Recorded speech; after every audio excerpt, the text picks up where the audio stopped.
The cognizance you take as you having desire is the original sin. Understand? That is what is Adam eating the apple from knowledge tree, nothing else. The original sin is the wrong cognizance you take, that you have desire.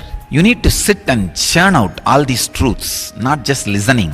End debate has to happen with intense coolness, not heat.